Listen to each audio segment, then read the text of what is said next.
Oui, merci, Monsieur le Président. J'ai eu l'impression quand même que dans ce budget, les collectivités d'outre-mer étaient un petit peu la variable d'ajustement. Je ne sais pas, quand à un moment on doit équilibrer, on va voir en Nouvelle-Calédonie si on ne peut pas raboter quelque chose. Là, ce sont des crédits, Monsieur le Président, chers collègues, qui sont prévus dans le budget de l'État depuis 1988, depuis la signature des accords de Matignon. C'est l'opération qui s'intitulait au départ Opération 400 cadres et qui ensuite a été transformée en 1998 en Opération Cadre Avenir. C'est une opération majeure de rééquilibrage, volontairement inscrite par l'État dans son budget parce que c'est une compétence de la Nouvelle-Calédonie, et non pas une compétence de l'État, mais l'État voulait montrer à quel point il souhaitait que le rééquilibrage dans notre pays puisse prendre corps. Et cette opération, disons-le, est orientée principalement vers les Kanaks de Nouvelle-Calédonie, qui sont à hauteur de 70% les bénéficiaires de ce programme. D'autres Calédoniens y accèdent, mais il y a quand même une orientation majeure sur les 30 dernières années. Au total, 1400 cadres ont pu ainsi être formés, aujourd'hui occuper des responsabilités dans nos administrations, dans nos entreprises et parfois même dans les institutions du pays.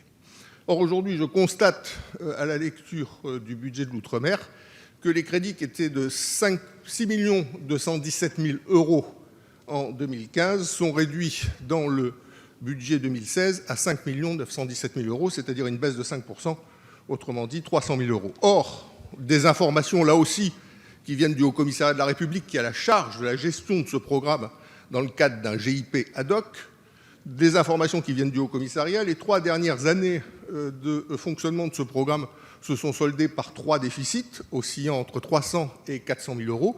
Il a fallu prélever sur le fonds de roulement du GIP pour ajuster les dépenses aux recettes. Et bien évidemment, il me confirme que si cette somme était inscrite à ce niveau-là pour l'exercice 2016, à partir de ce moment-là, il faudrait réduire les dépenses de manière significative et donc porter atteinte de manière forte au rééquilibrage engagé depuis 30 ans.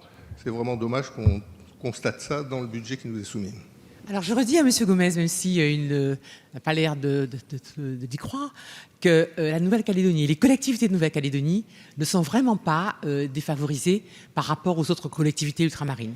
Les efforts qui ont été demandés dans ce budget sont plutôt demandés aux DOM qu'aux collectivités du Pacifique. Donc je pense que nous avons, compte tenu de la situation particulière dans ce territoire, nous avons été extrêmement attentifs à demander un effort qui soit extrêmement limité à la Nouvelle-Calédonie. Pour autant, c'est vrai qu'on a prévu une diminution de 5% du programme sur la formation professionnelle. Alors, je suis autant que vous attaché à ce que signifie en termes de rééquilibrage le programme Cadre Avenir.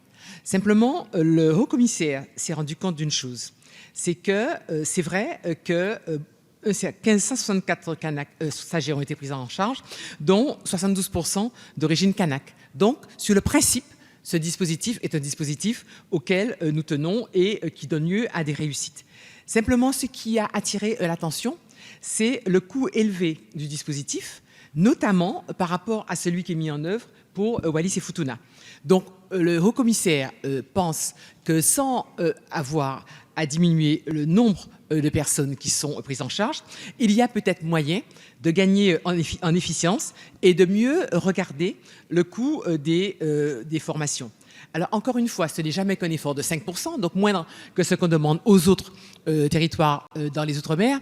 Mais si vous arriviez à l'expérience, si on voit que ces surcoûts qu'on a constatés en Nouvelle-Calédonie sont justifiés, là, en gestion, on pourra toujours abonder les 300 000 € qui manquent. Mais pour l'instant, il faut quand même qu'on regarde pourquoi aujourd'hui, on n'arrive pas à avoir un coût qui soit à peu près normalisé sur les prises en charge des stagiaires chez vous. Donc voilà, encore une fois, simplement, en gestion, je veux bien, si les 300 000 € sont nécessaires, les compléter en cours d'année. Mon cher collègue, M. Gomez, vous avez la parole. Oui, merci, Monsieur le Président. Bon, je ne doute pas que le haut-commissaire actuel, peut-être sous l'instigation du ministre, ait eu un œil particulièrement exercé sur le sujet, contrairement aux 10 qui se sont succédés au cours des 30 dernières années, qui n'ont rien vu.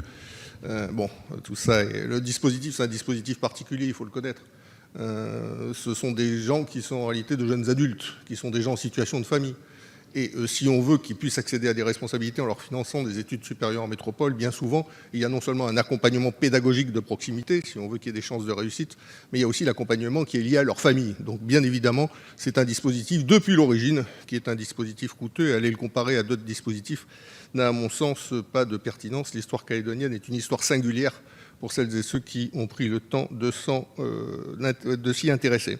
Je rappelle également, et je finirai là-dessus, Monsieur le Président, qu'au comité des signataires de 2013, sous la présidence du Premier ministre, le ministère de l'Outre-mer avait annoncé un nouveau financement pour des formations de type MBA.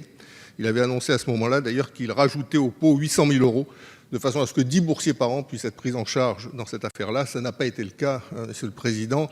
En 2014, c'est 200 000 euros qui ont été mis. En 2015, c'est 300 000 euros qui ont été mis, dont l'engagement de l'État, là aussi, n'a pas été respecté. Je tiens à l'indiquer parce que ça abonde le même chapitre. Et donc, Monsieur le Président, cet amendement, qui était aussi un amendement d'appel, est retiré. Merci.